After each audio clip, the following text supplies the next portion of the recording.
Vamos falar um pouquinho, então, Suzy, a respeito das doenças que podem provocar as radiações, né? Mas especificamente aí dessas, principalmente das ultravioletas, né? Eu tenho uma especial também que eu vou falar, não é exatamente a ultravioleta, mas está ali no contexto, que depois a gente fala um pouquinho de reação oftalmológica, que é uma das faixas do espectro da luz azul, né? É a luz visível. Por que que ela é importante nessa época que a gente está agora mesmo? Porque estão chegando, através de estudos, à conclusão que a luz azul dos eletroeletrônicos, principalmente, a longo prazo, tende a provocar alguns problemas de visão. Tá? Aumenta a incidência de degenerações, aumenta a incidência de catarata e outras coisas também que a gente pode falar a respeito depois. Mas fala você um pouquinho das doenças que essas radiações podem provocar, principalmente na nossa pele. Beleza. Então, como eu mostrei para vocês ainda agora, que a gente tem das 3 radiações ultravioletas, 2 que são extremamente importantes, que é a radiação ultravioleta A e a radiação ultravioleta B, o VA e o VB, tá? A ultravioleta A, ela chega até a epiderme, que é essa camada mais superficial que é a que a gente pega, que a gente tem todo esse toque aqui. O que ela vai gerar ali mais a longo prazo?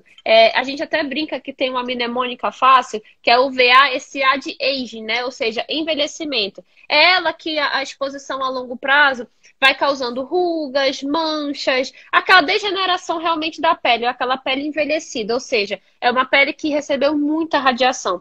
E uma curiosidade para falar para vocês, a radiação VA, por exemplo, ela estava muito presente naquelas cabines de bronzeamento artificial que hoje são completamente proibidas, inclusive, né? Então ali a gente via pessoas, assim, não era muito da minha época, né? Eu ainda era, talvez estivesse lá na faculdade quando isso aconteceu, mas já ouvi professores falando, a gente lê relatos de pessoas assim que realmente envelheciam muito no curto período de tempo, que se submetiam bastante a esses bronzeamentos. E tem a radiação UVB, né? Que aí o B a gente lembra de burning, né? Ou seja, de queimar, é aquela radiação que gera mais as queimaduras, as insolações. E isso, claro, também vai contribuindo para manchas e tudo mais. Só que a UVB, especificamente, ela tem um potencial maligno, assim, que eu digo perigoso, um pouco maior, porque ela consegue ir até a derme, ela vai mais profundamente ali na pele, tá? Então, ela que é a principal implicada no surgimento dos cânceres de pele, por exemplo, tá? Isso tanto dos cânceres de pele melanoma como não melanoma, que, assim, a gente tem essa grande classificação, né? Nós podemos ter os cânceres do tipo melanoma, que, graças a Deus, são os menos frequentes, porque eles são muito mais agressivos, e nós temos os cânceres de pele do tipo não melanoma, que aí pode ser um basocelular, espinocelular, é uma outra classificação, que são cânceres menos agressivos, um pouco mais quietinhos, mas que também devem ser tratados com uma certa urgência, tá? Então a gente sabe que a radiação, principalmente a UVB, ela contribui diretamente para isso.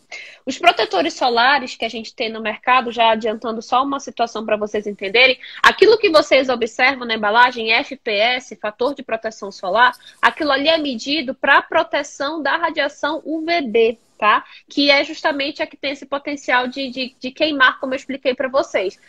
De mais ou menos assim, menos de uma década para cá, é que começou a se olhar a importância de se proteger também para a radiação UVA, que aí é um outro marcador que a gente vê, que é o PPD, né? Que tem que ser mais ou menos 1/3 daquele FPS que é para proteção do UVB. Isso geralmente em consulta, às vezes a gente explica para o paciente, mas as pessoas gravam muito o número que tem ali, né, do FPS. Então, só para falar para vocês que aquele número, e já adianto que 30 já é uma proteção alta, então, ou seja, de 30 para cima você já está usando um produto bom, que foi liberado para a Anvisa para essa finalidade, ela já vai te proteger principalmente dessa radiação UVB, que é a mais danosa para a nossa pele.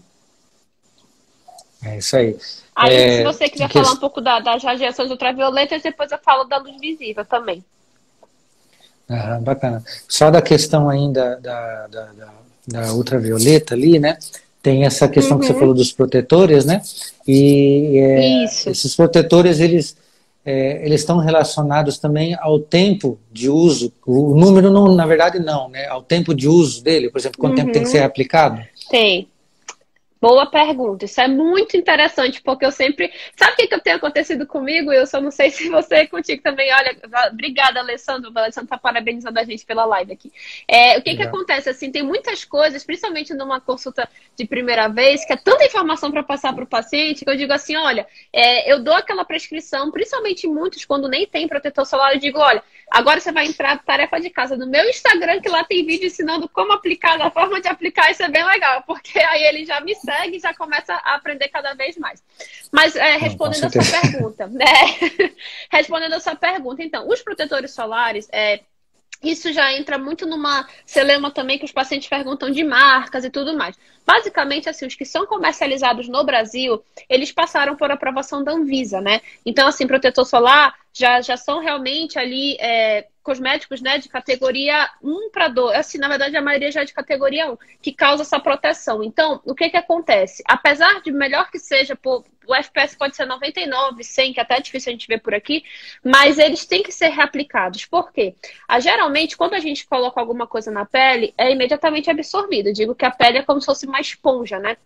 Mas mesmo ela absorvendo prontamente, ainda fica, claro, um pouco de produto na superfície. E isso vai saindo à medida que a gente pega no rosto por algum motivo. Agora, então, que se tira e põe de máscara, suor. Então, o protetor solar, por melhor que você tenha aplicado da maneira correta, ele geralmente a gente sabe que dentro de 2 para 3 horas ele já começa a perder eficácia por ele ser removido sem a gente perceber. Então, o ideal é que a gente reaplique esse protetor solar mais ou menos numa frequência a cada 3, 4 horas. É claro que isso daí a gente bate mais no pé quando o paciente ele tem uma exposição solar muito alta. Assim, paciente que trabalha em áreas externas, tipo, eu sempre pergunto, qual é a sua ocupação? Eu sou, sei lá, eu trabalho na rua, indo de um canto para outro, eu pego muito transporte público, uma coisa assim. Então, tudo isso a gente tem que saber para poder ver qual é o melhor tratamento para aquele paciente, inclusive de prevenção. Exatamente, né? E adequou também a olfatura, a facilidade, né? E vou aproveitar que você está falando disso, fazer outra pergunta para você. Existe muito protetor também agora spray, né? Que dependendo da situação, acho que até facilita, né? Ou não? Existe diferença assim, na eficácia? Não facilita. Ele sendo, como eu falei, você vendo ali que a composição é boa, que a proposta dele é boa, facilita muito, principalmente para tronco, né? Até porque às vezes tem pessoas que têm uma área assim mais do dorso expostas, não tem quem ajude a espalhar, vai lá e o spray já faz uma boa proteção, sem dúvida. Isso é fato, sim.